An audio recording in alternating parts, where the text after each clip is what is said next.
The two envelopes problem, also known as the exchange paradox, is a brain-teaser, puzzle, or paradox in logic, probability, and recreational mathematics. It is of special interest in decision theory, and for the Bayesian interpretation of probability theory.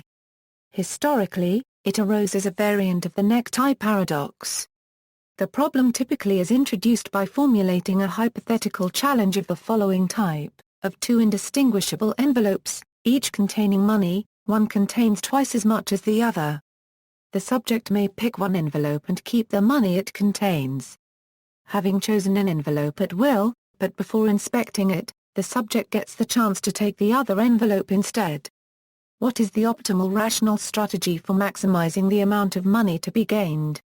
There is no point at all in switching envelopes as the situation is symmetric. However, the story now introduces the so-called switching argument that shows that it is more beneficial to switch. The problem is to show what is wrong with this argument. Introduction. Discussion. Consider the following argument. Suppose the amount in a selected envelope happened to be $20. If the envelope happens to be the larger of the two envelopes, that would mean that the amount in the envelope is twice the amount in the other envelope. So in this case the amount in the other envelope would be $10. However, if the selected envelope is the smaller of the two envelopes, that would mean that the amount in the other envelope is twice the amount in the selected envelope. In this second scenario the amount in the other envelope would be $40. The probability of either of these scenarios would appear to be 1/2. Since there is a 50% chance that the larger envelope was selected and a 50% chance that the smaller envelope was selected. The expected value calculation for how much money is in the other envelope would be the amount in the first scenario times the probability of the first scenario plus the amount in the second scenario times the probability of the second scenario, which is $10 a, 1/2 plus $40 a, 1/2. The result of this calculation is that the expected value, that is, average, of the amount of money in the other envelope is $25. Since this is greater than the amount in the selected envelope, it would appear to the person selecting the envelope's advantage to switch envelopes. Imagining any other amount, for example $200 instead of $20, leads to the same conclusion. This means that even before you open your selected envelope you know that you will want to take the other envelope instead, because on average you will gain by the switch. However, this violates common sense. Proposed solutions. Many solutions have been proposed.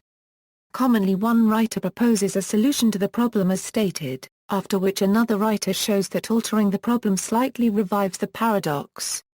Such sequences of discussions have produced a family of closely related formulations of the problem, resulting in a voluminous literature on the subject. No proposed solution is widely accepted as definitive. Despite this, it is common for authors to claim that the solution to the problem is easy, even elementary. However, when investigating these elementary solutions they often differ from one author to the next. Since 1987 new papers have been published every year. Problem. Basic setup: you are given two indistinguishable envelopes, each of which contains a positive sum of money. One envelope contains twice as much as the other. You may pick one envelope and keep whatever amount it contains. You pick one envelope at random, but before you open it you are given the chance to take the other envelope instead. The switching argument. Now suppose you reason as follows. The puzzle is to find the flaw in the very compelling line of reasoning above. This includes determining exactly why and under what conditions that step is not correct, in order to be sure not to make this mistake in a more complicated situation where the misstep may not be so obvious. In short, the problem is to solve the paradox.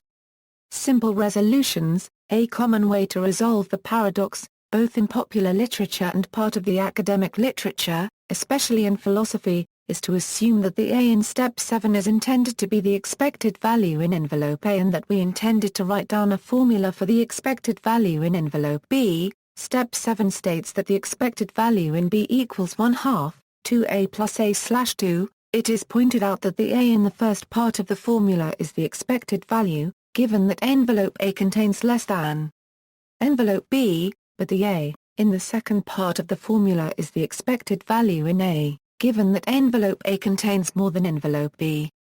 The flaw in the argument is that same symbol is used with two different meanings in both parts of the same calculation but is assumed to have the same value in both cases. A correct calculation would be, expected value in B equals 1/2 plus expected value in A. If we then take the sum in one envelope to be x and the sum in the other to be 2x, the expected value calculations becomes, expected value in B equals 1/2, which is equal to the expected sum in A. In non-technical language, what goes wrong is that when imagining the scenario when envelope A contains less than envelope B, one's beliefs as to its value have to be revised relatively to what they are a priori, without such additional information. Yet in the calculation which leads to the paradoxical result that envelope B contains on average more than in envelope A, the writer is behaving as if his beliefs as to what is in envelope A are exactly the same when it is the larger amount, as when it is the smaller amount, as when no such information is given.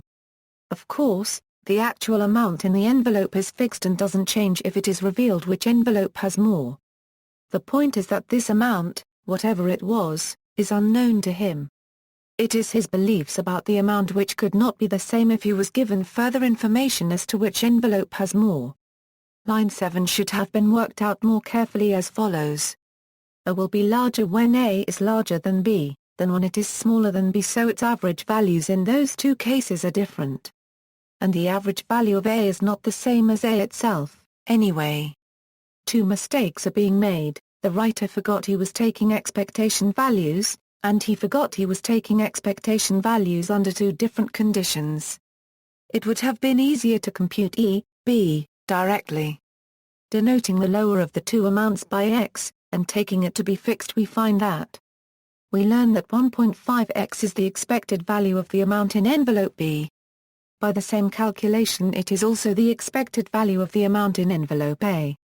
They are the same, hence there is no reason to prefer one envelope to the other. This conclusion was, of course, obvious in advance. The point is that we identified the false step in the argument for switching by explaining exactly where the calculation being made there went off the rails. We could also continue from the correct but difficult to interpret result of the development in line 7. So different routes to calculate the same thing all give the same answer. Tsikhogyianopoulos presented a different way to do these calculations. Of course, it is by definition correct to assign equal probabilities to the events that the other envelope contains double or half that amount in envelope A, so the switching argument is correct up to step 6. Given that the player's envelope contains the amount A, he differentiates the actual situation in two different games. The first game would be played with the amounts and the second game with the amounts. Only one of them is actually played, but we don't know which one. These two games need to be treated differently. If the player wants to compute his/her expected return in case of exchange, he/she should weigh the return derived from each game by the average amount in the two envelopes in that particular game. In the first case, the profit would be A with an average amount of 3A/2, whereas in the second case the loss would be A/2 with an average amount of 3A/4. So the formula of the expected return in case of exchange, seen as a proportion of the total amount in the two envelopes, is. This result means yet again that the player has to expect neither profit nor loss by exchanging his/her envelope. Equals Alibaba symmetric variant equals, as pointed out by many authors, the mechanism by which the amounts of the two envelopes are determined is crucial for the decision of the player to switch or not his/her envelope. Suppose that the amounts in the two envelopes A and B were not determined by first fixing contents of two envelopes E1 and E2, and then naming them A and B at random. Instead, we start right at the beginning by putting some amount in envelope A, and then fill B in a way which depends both on chance and on what we put in A. Suppose that first of all the amount in envelope A is fixed in some way or other, and then the amount in envelope B is fixed, dependent on what is already in A, according to the outcome of a fair coin. I unregistered trademark F. The coin fell heads, then 2A is put in envelope B. If the coin fell tails, then A/2 is put in envelope B. If the player was aware of this mechanism, and knows that they hold envelope A, but don't know the outcome of the coin toss, and doesn't know A, then the switching argument is correct and he/she is recommended to switch envelopes. This version of the problem was introduced by Alibaba and is often called the Alibaba Problem. Notice that there is no need to look in envelope A in order to decide whether or not to switch. Many more variants of the problem have been introduced. Nickerson and Falk systematically survey a total of 8 Bayesian resolutions. The simple resolution above assumed that the person who invented the argument for switching was trying to calculate the expectation value of the amount in envelope A, thinking of the two amounts in the envelopes as fixed. The only uncertainty is which envelope has the smaller amount X. However, many mathematicians and statisticians interpret the argument as an attempt to calculate the expected amount in envelope B. Given a real or hypothetical amount A in envelope A, one does not need to look in the envelope to see how much is in there, in order to do the calculation. If the result of the calculation is an advice to switch envelopes, whatever amount might be in there, then it would appear that one should switch anyway, without looking. In this case, at steps 6, 7 and 8 of the reasoning, A is any fixed possible value of the amount of money in the first envelope. This interpretation of the two envelopes problem appears in the first publications in which the paradox was introduced in its present-day form, Gardner and Alibaba. It is common in the more mathematical literature on the problem. It also applies to the modification of the problem in which the owner of envelope A does actually look in his envelope before deciding whether or not to switch. Though Alibaba does also emphasize that there is no need to have the owner of envelope A look in his envelope. If he imagines looking in it, and if for any amount which he can imagine being in there, he has an argument to switch, then he will decide to switch anyway. Finally, this interpretation was also the core of earlier versions of the two envelopes problem. See the concluding section, on history of TEP. This kind of interpretation is often called Bayesian, because it assumes the writer is also incorporating a priori probability distribution of possible amounts of money in the two envelopes in the switching argument. Simple form of Bayesian resolution equals, the simple resolution depended on a particular interpretation of what the writer of the argument is trying to calculate, namely, it assumed he was after the expectation value of what's in envelope B. In the mathematical literature on two envelopes problem, a different interpretation is more common, involving the conditional expectation value. To solve this and related interpretations or versions of the problem, most authors use the Bayesian interpretation of probability, which means that probability reasoning is not only applied to truly random events like the random pick of an envelope, but also to our knowledge about things which are fixed but unknown, like the two amounts originally placed in the two envelopes, before one is picked at random and called envelope A. Moreover, according to a long tradition going back at least to Laplace and his principle of insufficient reason, one is supposed to assign equal probabilities when one has no knowledge at all concerning the possible values of some quantity. Thus the fact that we are not told anything about how the envelopes are filled can already be converted into probability statements about these amounts. No information means that probabilities are equal. In steps 6 and 7 of the switching argument, the writer imagines that envelope A contains a certain amount A, and then seems to believe that given that information, the other envelope would be equally likely to contain twice or half that amount. That assumption can only be correct if prior to knowing what was in envelope A, the writer would have considered the following two pairs of values for both envelopes equally likely, the amounts A/2 and A. And the amounts A and 2 are, but now we can apply the same reasoning, imagining not A but A/2 in envelope A. And similarly, for 2A.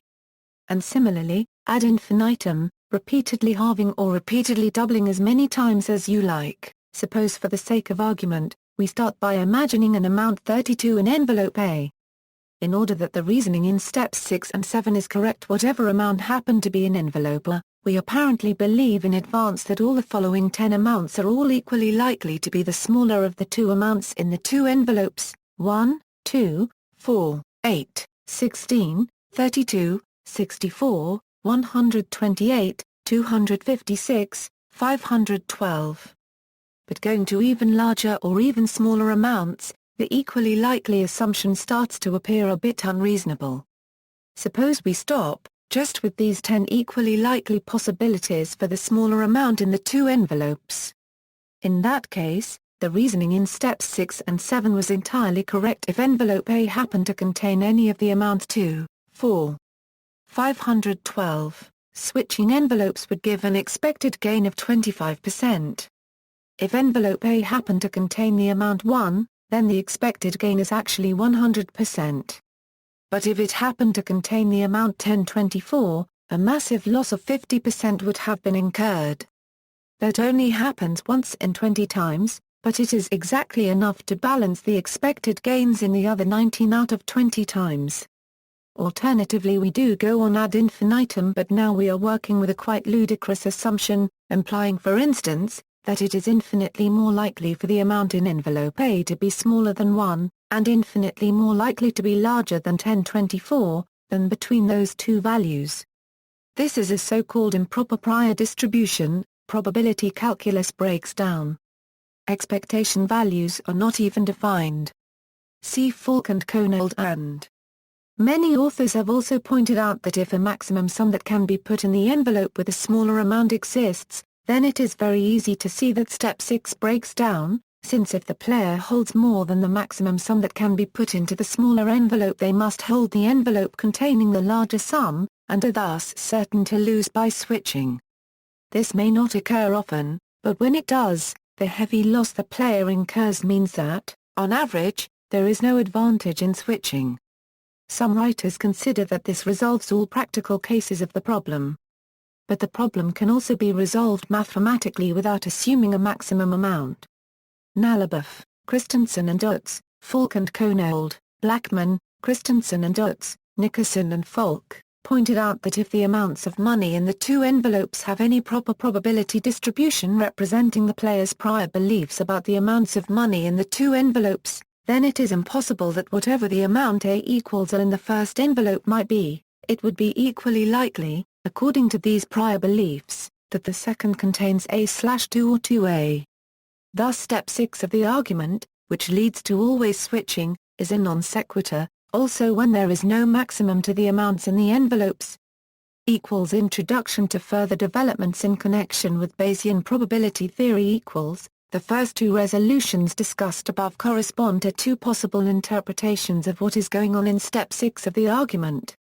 They both assume that step 6 indeed is the bad step. But the description in step 6 is ambiguous. Is the author after the unconditional expectation value of what is in envelope B, or is he after the conditional expectation of what is in envelope B, given any possible amount of which might be in envelope A? Thus, there are two main interpretations of the intention of the composer of the paradoxical argument for switching, and two main resolutions. A large literature has developed concerning variants of the problem. The standard assumption about the way the envelopes are set up is that a sum of money is in one envelope, and twice that sum is in another envelope. One of the two envelopes is randomly given to the player. The originally proposed problem does not make clear exactly how the smaller of the two sums is determined, what values it could possibly take and, in particular, whether there is a minimum or a maximum sum it might contain.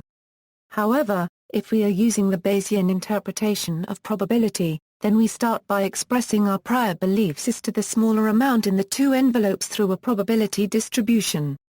Lack of knowledge can also be expressed in terms of probability. A first variant within the Bayesian version is to come up with a proper prior probability distribution of the smaller amount of money in the two envelopes, such that when step 6 is performed properly, the advice is still to prefer envelope B, whatever might be in envelope A. So though the specific calculation performed in step 6 was incorrect, a correct calculation, depending on what prior we are using, does lead to the result for all possible values of A. In these cases it can be shown that the expected sum in both envelopes is infinite. There is no gain, on average, in swapping. Second mathematical variant though Bayesian probability theory can resolve the first mathematical interpretation of the paradox above, it turns out that examples can be found of proper probability distributions, such that the expected value of the amount in the second envelope given that in the first does exceed the amount in the first, whatever it might be. The first such example was already given by Nalaboff. See also Christensen and Utz. Denote again the amount of money in the first envelope by A and that in the second by B.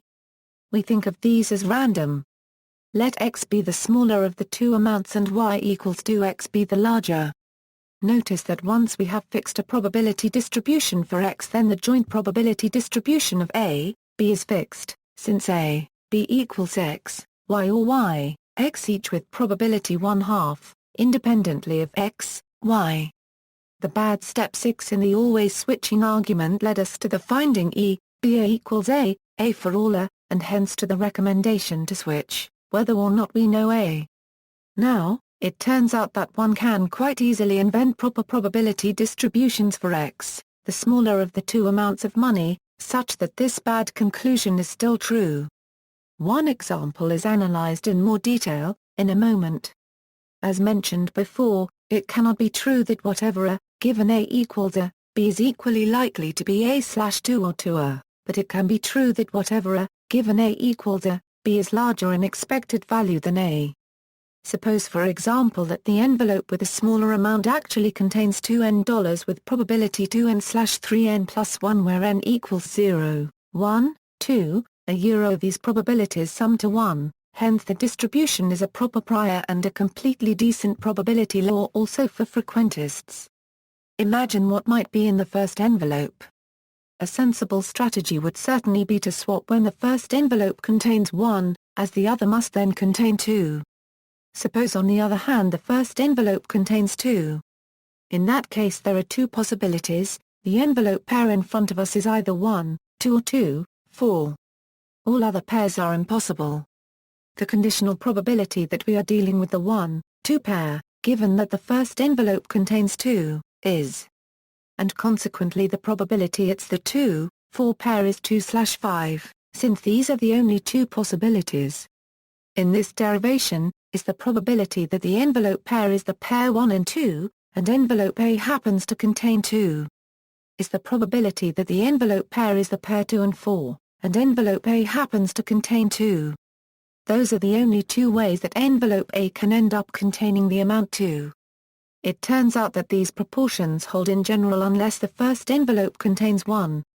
Denote by the amount we imagine finding an envelope A, if we were to open that envelope, and suppose that A equals 2n for some n per mil 1 yen.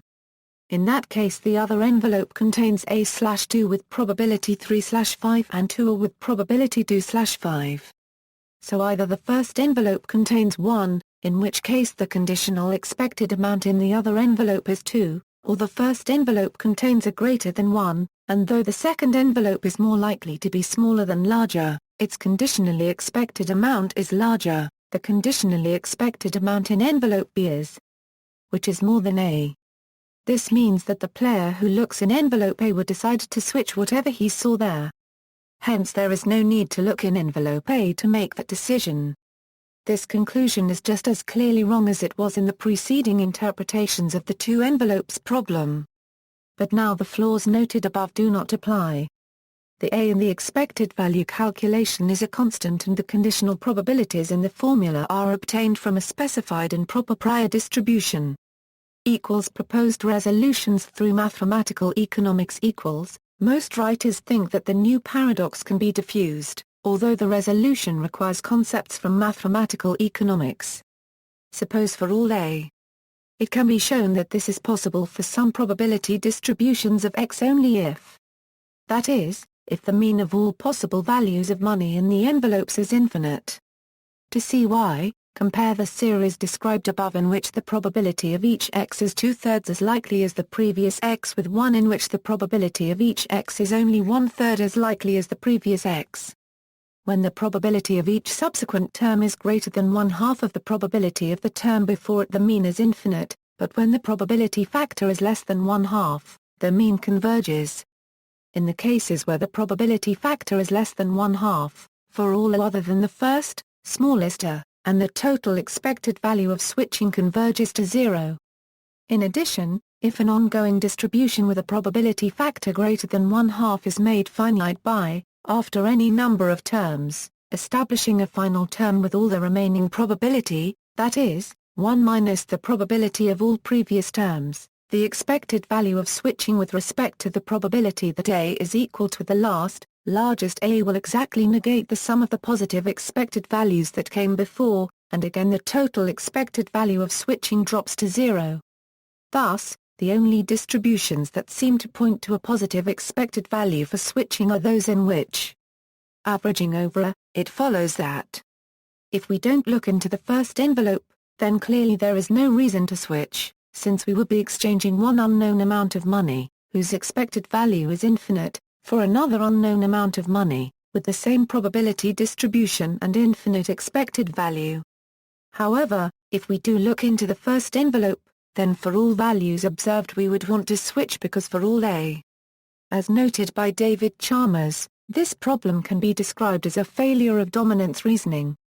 Under dominance reasoning, the fact that we strictly prefer A to B for all possible observed values A should imply that we strictly prefer A to B without observing A. However, as already shown, that is not true because to salvage dominance reasoning while allowing, one would have to replace expected value as the decision criterion, thereby employing a more sophisticated argument from mathematical economics. For example, we could assume the decision maker is an expected utility maximizer with initial wealth W whose utility function is chosen to satisfy for at least some values of A. Although this is not true for all utility functions, it would be true if had an upper bound, as W increased toward infinity. Michael R. Powers provides necessary and sufficient conditions for the utility function to resolve the paradox, and notes that neither nor is required. Some writers would prefer to argue that in a real-life situation, and are bounded simply because the amount of money in an envelope is bounded by the total amount of money in the world, implying and. From this perspective, the second paradox is resolved because the postulated probability distribution for X cannot arise in a real-life situation. Similar arguments are often used to resolve the St. Petersburg paradox. Controversy among philosophers as mentioned above, any distribution producing this variant of the paradox must have an infinite mean. So before the player opens an envelope the expected gain from switching is AAA, which is not defined. In the words of David Chalmers, this is just another example of a familiar phenomenon, the strange behavior of infinity. Chalmers suggests that decision theory generally breaks down when confronted with games having a diverging expectation, and compares it with the situation generated by the classical St. Petersburg paradox. However, Clark and Shackle argue that this blaming it all on the strange behavior of infinity does not resolve the paradox at all. Neither in the single case nor the averaged case. They provide a simple example of a pair of random variables both having infinite mean but where it is clearly sensible to prefer one to the other, both conditionally and on average. They argue that decision theory should be extended so as to allow infinite expectation values in some situations. Smilyan's non-probabilistic variant, the logician Raymond Smilyan questioned if the paradox has anything to do with probabilities at all. He did this by expressing the problem in a way that does not involve probabilities. The following plainly logical arguments led to conflicting conclusions: let the amount in the envelope chosen by the player be A. By swapping, the player may gain A or lose A/2. So the potential gain is strictly greater than the potential loss. Let the amounts in the envelopes be X and 2X. Now by swapping, the player may gain X or lose X, so the potential gain is equal to the potential loss. Proposed resolutions a number of solutions have been put forward. Careful analyses have been made by some logicians. Though solutions differ, they all pinpoint semantic issues concerned with counterfactual reasoning. We want to compare the amount that we would gain by switching if we would gain by switching, with the amount we would lose by switching if we would indeed lose by switching. However, we cannot both gain and lose by switching at the same time. We are asked to compare two incompatible situations. Only one of them can factually occur, the other is a counterfactual situation somehow imaginary. To compare them at all, we must somehow align the two situations, providing some definite points in common. James Chase argues that the second argument is correct because it does correspond to the way to align two situations, which is preferably indicated by the problem description. Also Bernard Katz and Doris Olin argue this point of view. In the second argument, we consider the amounts of money in the two envelopes as being fixed. What varies is which one is first given to the player. Because that was an arbitrary and physical choice, the counterfactual world in which the player, counterfactually, got the other envelope to the one he was actually given is a highly meaningful counterfactual world, and hence the comparison between gains and losses in the two worlds is meaningful. This comparison is uniquely indicated by the problem description, in which two amounts of money are put in the two envelopes first, and only after that is one chosen arbitrarily and given to the player. In the first argument, however, we consider the amount of money in the envelope first given to the player as fixed and consider the situations where the second envelope contains either half or twice that amount. This would only be a reasonable counterfactual world if in reality the envelopes had been filled as follows. First, some amount of money is placed in the specific envelope that will be given to the player. And secondly, by some arbitrary process, the other envelope is filled either with double or with half of that amount of money. Byung-Woo, on the other hand, argues that comparing the amount you would gain if you would gain by switching with the amount you would lose if you would lose by switching is a meaningless exercise from the outset. According to his analysis, all three implications are incorrect. He analyzes Smolian's arguments in detail, showing that intermediate steps are being taken, and pinpointing exactly where an incorrect inference is made according to his formalization of counterfactual inference. An important difference with Chase's analysis is that he does not take account of the part of the story where we are told that the envelope called envelope A is decided completely at random. Thus, Chase puts probability back into the problem description in order to conclude that arguments 1 and 3 are incorrect, argument 2 is correct, while he keeps two-envelope problem without probability completely free of probability, and comes to the conclusion that there are no reasons to prefer any action. This corresponds to the view of Albers al., that without probability ingredient, there is no way to argue that one action is better than another, anyway. In a 2012 paper on the subject, Bliss argues that the source of the paradox is that when one mistakenly believes in the possibility of a larger payoff that does not, in actuality, exist, one is mistaken by a larger margin than when one believes in the possibility of a smaller payoff that does not actually exist. If, for example, the envelopes contain $5 and $10 respectively, a player who opened the $10 envelope would expect the possibility of a $20 payout that simply does not exist. Were that player to open the $5 envelope instead, he would believe in the possibility of a $2.50 payout, which constitutes a smaller deviation from the true value. This results in the paradoxical discrepancy. Albers, Koo, and Scarafsma consider that without adding probability ingredients to the problem, Smolian's arguments do not give any reason to swap or not to swap, in any case. Thus, there is no paradox. This dismissive attitude is common among writers from probability and economics. Smolian's paradox arises precisely because he takes no account whatever of probability or utility. Extensions to the problem. Since the two envelopes problem became popular, many authors have studied the problem in depth in the situation in which the player has a prior probability distribution of the values in the two envelopes, and does look in envelope A. One of the most recent such publications is by McDonnell and Douglas, who also consider some further generalizations. If a priori we know that the amount in the smaller envelope is a whole number of some currency units, then the problem is determined, as far as probability theory is concerned, by the probability mass function describing our prior beliefs that the smaller amount is any number x equals 1, 2. The summation over all values of x being equal to 1. It follows that given the amount A in envelope A, the amount in envelope B is certainly 2 if A is an odd number. However, if A is even, then the amount in envelope B is true or with probability, and A/2 with probability. If one would like to switch envelopes if the expectation value of what is in the other is larger than what we have in ours, then a simple calculation shows that one should switch if, keep to envelope A if on the other hand the smaller amount of money can vary continuously, and we represent our prior beliefs about it with a probability density, thus a function that integrates to 1 when we integrate over x running from 0 to infinity, then given the amount A in envelope A, the other envelope contains 2 with probability, and A/2 with probability. If again we decide to switch or not according to the expectation value of what's in the other envelope, the criterion for switching now becomes. The difference between the results for discrete and continuous variables may surprise many readers. Speaking intuitively, this is explained as follows. Let H be a small quantity and imagine that the amount of money we see when we look in envelope A is rounded off in such a way that differences smaller than H are not noticeable, even though actually it varies continuously. The probability that the smaller amount of money is in an interval around A of length H, and envelope A contains the smaller amount is approximately.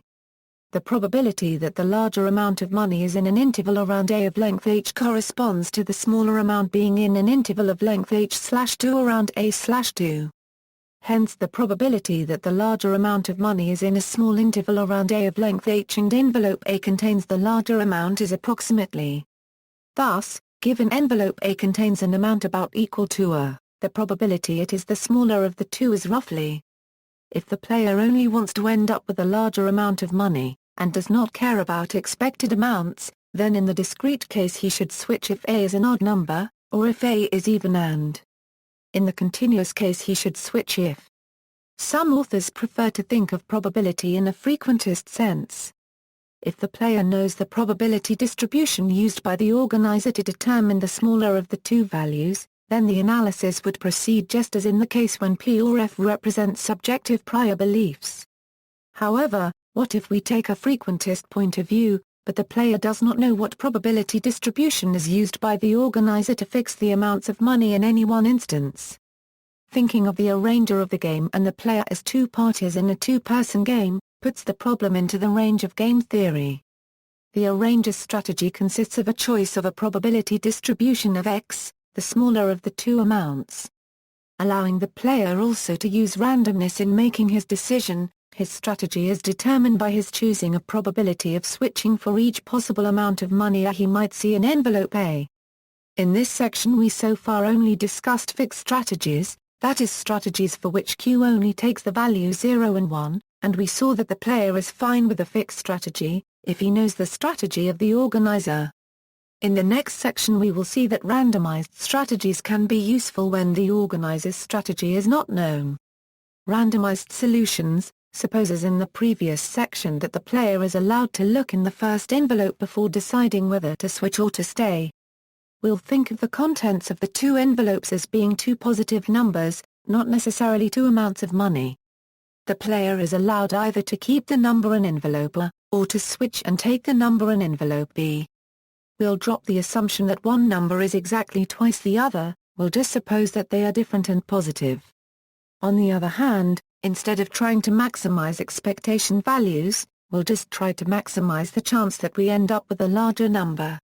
In this section we ask the question, is it possible for the player to make his choice in such a way that he goes home with the larger number with probability strictly greater than half, however the organizer has filled the two envelopes? We are given no information at all about the two numbers in the two envelopes, except that they are different, and strictly greater than 0. The numbers were written down on slips of paper by the organizer, put into the two envelopes. The envelopes were then shuffled, the player picks one, calls it envelope A, and opens it. We are not told any joint probability distribution of the two numbers. We are not asking for a subjectivist solution. We must think of the two numbers in the envelopes as chosen by the arranger of the game according to some possibly random procedure, completely unknown to us, and fixed. Think of each envelope as simply containing a positive number and such that the two numbers are not the same.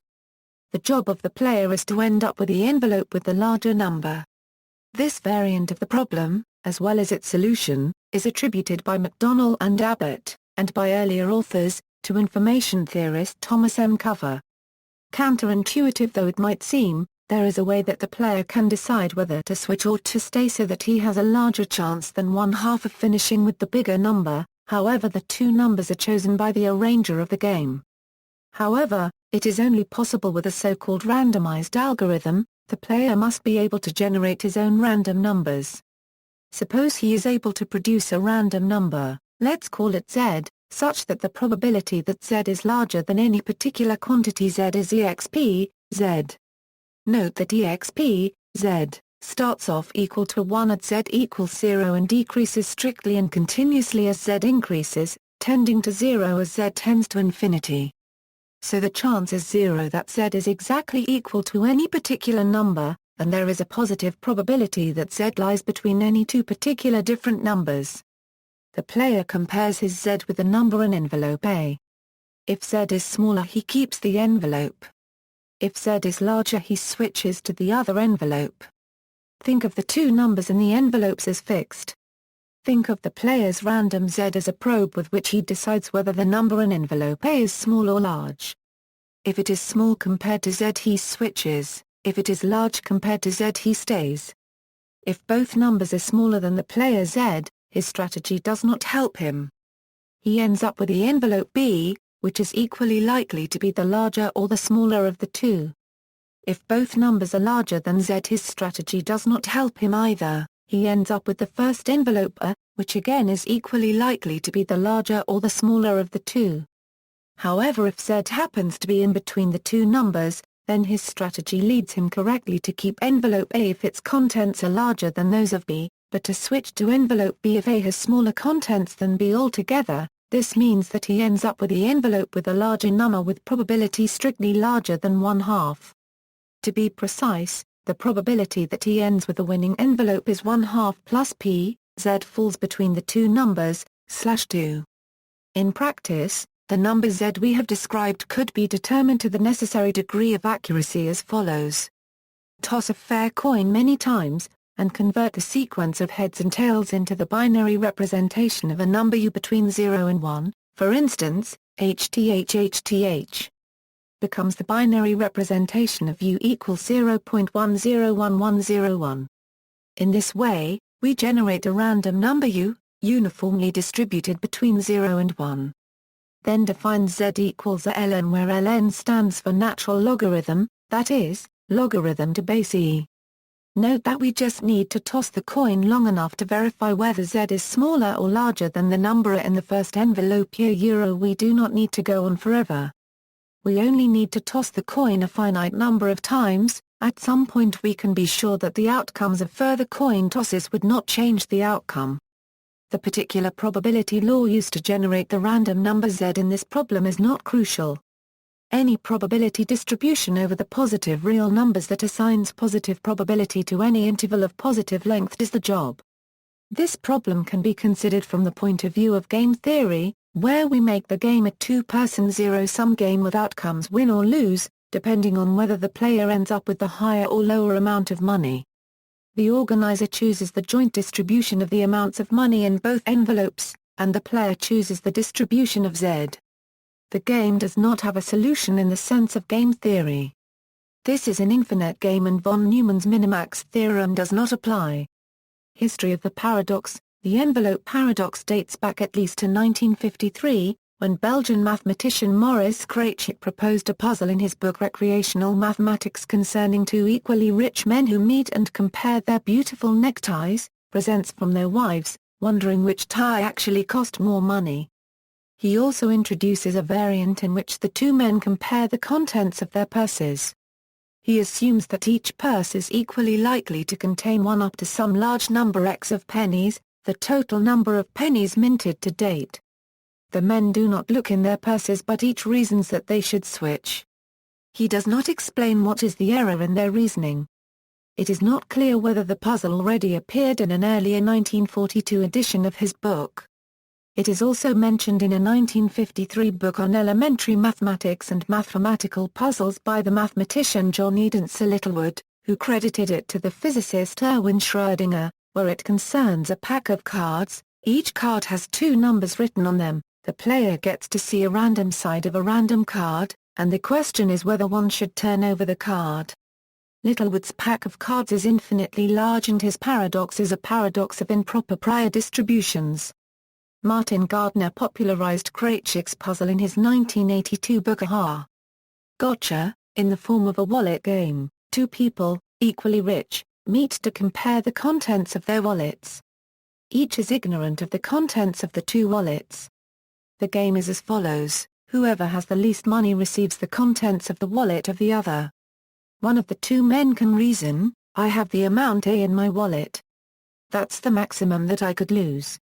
If I win, the amount that I'll have in my possession at the end of the game will be more than 2A, therefore the game is favorable to me. The other man can reason in exactly the same way. In fact, by symmetry, the game is fair. Where is the mistake in the reasoning of each man? Gardner confessed that though, like Krejcik, he could give a sound analysis leading to the right answer, he could not clearly put his finger on what was wrong with the reasoning for switching, and Krejcik did not give any help in this direction either. F. Thomas Bruss on the contrary saw no justification to speak of a paradox, arguing that the crucial expectation argument displaying a paradox is wrong. In the A version, the expectation argument would require measurability of the three random variables on the same probability space, which is here not compatible for two outcomes. In the wallet version, the error was to assume that A, independently of its value, is equally likely the smaller amount of A and B, only because both players are assumed to be equally rich. In 1988 and 1989, Barry Naliboff presented two different two-envelope problems, each with one envelope containing twice what's in the other, and each with computation of the expectation value 5A/4. The first paper just presents the two problems, the second paper discusses many solutions to both of them. The second of his two problems nowadays the most common, and is presented in this article. According to this version, the two envelopes are filled first, then one is chosen at random and called envelope A. Martin Gardner independently mentioned this same version in his 1989 book Penrose Tiles to Trapdoor Ciphers and the Return of Dr. Matrix. Barry Naliboff's asymmetric variant, often known as the Alibaba Problem, has one envelope filled first, called envelope A, and given to Ali. Then a fair coin is tossed to decide whether envelope B should contain half or twice that amount, and only then given to Barber. See also, Bayesian probability, Bertrand's paradox, boy or girl paradox, decision theory, Monty Hall problem, necktie paradox, Newcomb's paradox, Siegel's paradox, Sleeping Beauty problem, St. Petersburg paradox. Notes and references.